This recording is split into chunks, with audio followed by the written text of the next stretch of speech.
শ্রী শ্রী লাইচন্ডী কৃষ্ণকালী মন্দির ডায়হাট। যাত্রীরা একটু খেয়াল করে শুনবে, আগামী 18ই মাঘ রবিবার মাঘী পূর্ণিমা মায়ের বাৎসরিক মহা উৎসব।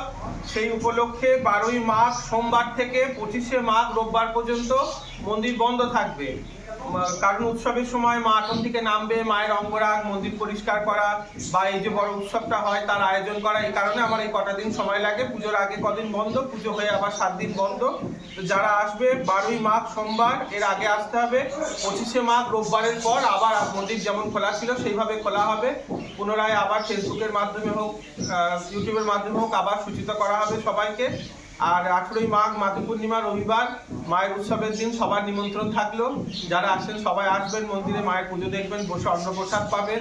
সবাই ভালো থাকবেন, নমস্কার। তারপর ঠিক আছে।